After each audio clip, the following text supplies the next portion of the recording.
আসসালামু আলাইকুম রহমতুল্লাহ। প্রিয় বিসিএস প্রত্যাশী, আজকে আমি আপনাদের সাথে আলোচনা করব আমাদের ইংলিশের 10টি কমন ভুল এবং তার সমাধান নিয়ে। প্রথমে দেখে নিই বিসিএসে ইংরেজির গুরুত্ব কতটুকু। আমাদের বিসিএসে প্রিলিতে বিসিএস ইংলিশের মার্কস থাকে 30 মার্কস এবং রিটেনে থাকে 200 মার্কস। টোটালে 230 মার্কসের একটা প্রিপারেশন আপনি ইংলিশে নিতে হবে আপনাকে। তো এই প্রিপারেশনটা অবশ্যই বুঝতে পারছেন আপনার মোটেই সহজ না। অনেকটা স্ট্র্যাটেজিক্যালি আপনার কৌশলের উপরে নির্ভর করে আপনি কীরকম কৌশল অবলম্বন করছেন তার উপরে। প্রথম যে ভুলটা করি আমরা সেটা হচ্ছে আমরা ইংরেজি দেখেই অনেকে ভয় পাই। ইংরেজিতে ভয় করা চলবে না। ইংরেজির ভয়কে আপনাকে নিজেকেই দূর করতে হবে। এজন্য যেটা করা যায়, প্রতিদিন লক্ষ্য নিয়ে কাজ করুন, ছোট ছোট অর্জন আপনি উদযাপন করুন এবং ছোট ছোট জিনিস শিখতে থাকেন আস্তে আস্তে।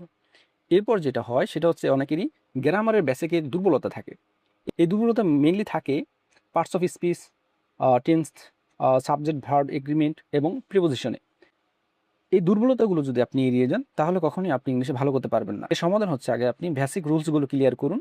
প্রতিদিন 15 থেকে 20 মিনিট বেসিক গ্রামার সলভ করুন এবং ভুলগুলো আলাদা খাতায় নোট করে রাখুন এবং বারবার রিভিশন দিন। পরবর্তী যে ভুলগুলো করি সেটা হচ্ছে ট্রান্সলেশন প্র্যাকটিস না করা। এটা একটা মারাত্মক ভুল। কখনো ট্রান্সলেশন আপনি 2 মাস 3 মাসে শিখতে পারবেন না। এটা একটা লং প্রসেস। আপনাকে এখন থেকেই প্রিলি থেকেই অল্প অল্প করে ট্রান্সলেশন প্র্যাকটিস করতে হবে। বাংলা থেকে ইংলিশ, ইংলিশ থেকে বাংলা। এরপর রিডিং হ্যাবিট না থাকা।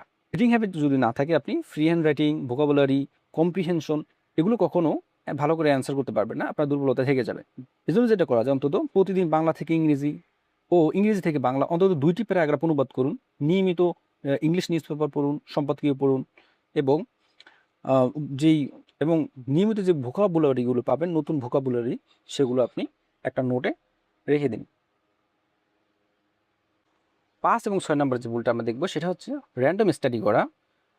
র‍্যান্ডম স্টাডি হচ্ছে আপনি আগে সিলেবাসকে এনালাইসিস না করে, গুরুত্ব না বুঝে যদি পড়াশোনা করুন সেটা আপনার আম কোনো ফলপ্রসূ হবে না। তার জন্য আপনি যেটা করবেন, বিগত সালের প্রশ্ন এনালাইসিস করবেন। হাই ফ্রিকোয়েন্সি যে টপিকসগুলো থাকে সেই টপিকসগুলো আগে শেষ করবেন।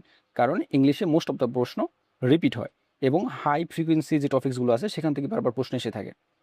ডেইলি রিভিশন না দেওয়া, রিভিশনের চর্চা করতে হবে। 1 দিন, 7 দিন, 30 দিন পর পর রিভিশনের চেষ্টা করুন। অন্যথায় আপনি আবার পড়া ভুলে যাবেন। আম একই ভুল বারবার করা, অর্থাৎ আপনি যে ভুলটা একদিন করছেন, দেখা গেছে 1 সপ্তাহ বা 1 মাস পরে যদি পরীক্ষা হয়, ওই ভুলটা আপনি আবার করছেন। এই ভুলটা করা যাবে না। নিয়মিত মক টেস্ট দিতে হবে। মক টেস্ট দিলে আপনার হচ্ছে প্র্যাকটিসটা থাকবে এবং হচ্ছে টাইম ম্যানেজমেন্টও শিখতে পারবেন। একসাথে আপনার যে প্রবলেমগুলো আছে সেটাও কাটিয়ে উঠতে পারবেন। তার জন্য সমাধান যেটা, আপনি আছে মিস্টেক নোটবুকস রাখুন, ঘড়ি ধরে নিয়মিত মক টেস্ট দিন এবং ভুলের কারণগুলো গভীরভাবে ডায়েরিতে লিখে রাখুন। 9 এবং 10 নম্বরের যে ভুলগুলো আমরা করি সেটা হচ্ছে শুধু শর্টকাটে অতিরিক্ত নির্ভরশীলতা। এটা করা যাবে না। শর্টকাট টেকনিক দিয়ে সবকিছু সমাধান করা যায় না। যদি আপনি হচ্ছে পিলিতে টিকতে পারলেও আপনি লিখিতে সেখানে ছিটকে যাবেন। এজন্য সমাধান যেটা সেটা হচ্ছে কনসেপচুয়াল আন্ডারস্ট্যান্ডিং বাড়ানো এবং গ্রামার রুলস কীভাবে কাজ করে, কেন কাজ করে, এর গভীরতা বোঝার চেষ্টা করুন। তারপরে 10 নম্বর যেটা দেখব আমরা সেটা হচ্ছে প্রিপারেশনের ধারাবাহিকতার অভাব থাকা। 2 দিন অনেক বেশি পড়াশোনা করা, 5 দিন পড়াশোনা থেকে সম্পূর্ণ আলাদা হয়ে যাওয়া, এরকম গ্যাপ দিলে আপনি ইংলিশ ভালোভাবে শিখতে পারবেন না। আপনার ইংলিশের ভিত্তি দুর্বলই থাকবে। তার জন্য যেটা করা যেতে পারে, রুটিন তৈরি করুন। অন্তত 2 থেকে 3 ঘন্টা নিয়মিত ইংলিশ পড়াশোনা করুন এবং চর্চা করুন। মনে রাখবেন, সফলতা মানে ভুল না করা নয়, বরং ভুল বারবার না করে তা থেকে শিক্ষা নিয়ে ধারাবাহিকতা বজায় রাখাই হচ্ছে সাফল্যের মূল দর্শন। সবাই ভালো থাকবেন। আজকের মতো এই পর্যন্তই। আপনাদের জন্য শুভকামনা রইল। আসসালামু আলাইকুম।